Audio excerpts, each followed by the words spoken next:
kitchen and bath. We love it when a plan comes together. Live, this is South Florida Today on NBC6 HD. Well, these days, one of the most popular flowering plants to use to spruce up and beautify your home is the orchid. Joining me today is orchid specialist Carlos Anglade, along with Kelly Crawford from Can You Dig It Gardening, to talk about orchids, to give us some insight on plants that a lot of folks really, I guess, get intimidated about, but also frustrated with. Why are orchids such a challenge for your average person? Well, there's a big myth about orchid care.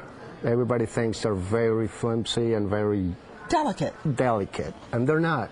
They're actually one of the strongest plants on earth. Really? And yeah, there's actually an orchid native of every country in the world, except for maybe the polar caps on earth. That's amazing. Yes, and they live in nature. Nobody waters them, nobody fertilizes them.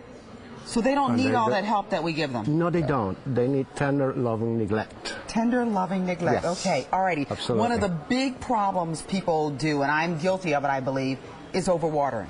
Yeah. Yes. Orchids need the root systems. That's the life of the orchid.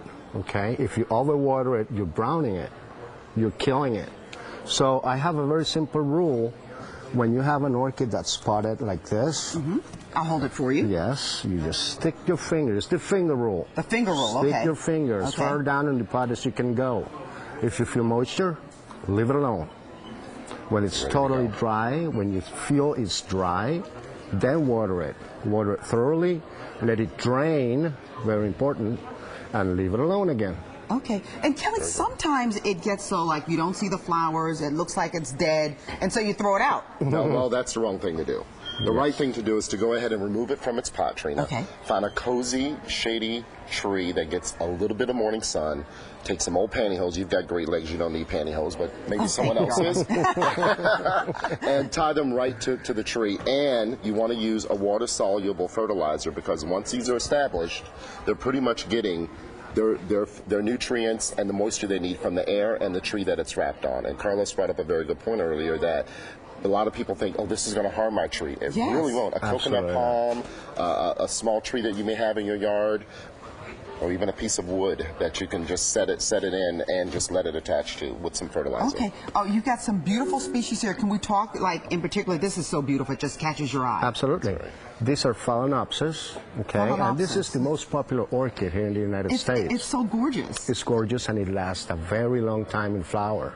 It can stay in flower anywhere from between 1 and 4 months. Wow. Yes. And they're very easy to take care of. They're beautiful flowers. They got a lot of flowers, and the flowers, after they open, they keep growing, and they can get very big. Very big. So now, when the flowers do drop off, how long before you'll see flowers again? Because I think that's a big thing. If people don't see the flowers, they think it's dead. Yes, yes. The good thing with the Phalaenopsis is that the flowers last a long time, like I said. Okay. The bad thing about the Phalaenopsis is that once it's done flowering, it'll take another year. A year? A year. So patience. Yes. Okay. Some people do leave the stem to keep growing, but you only get 2-3 little flowers on the tip. Okay. What you really want to do is cut back the spike. So cut it down here? In these little nodes, just cut it right there, and that's going to try to trigger a new spike coming out. What makes them flower is the change of temperature at night. Alrighty. I've never seen any like this. Oh, those are beautiful. Those are one of my favorites. Those are Paphiopedilums, better known as lady slippers, because of the shape.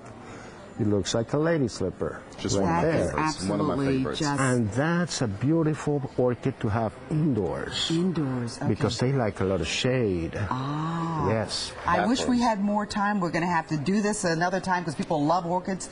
Thank you so much, Carlos. Thank you very much, Kelly. Trina, for having me. We've had a pleasure having you here. For more information, you want to contact Kelly at canyoudigit.com. So go to his website. Again, canyoudigitgardening.com. Sherry, over to you. All right, well, if you love to travel,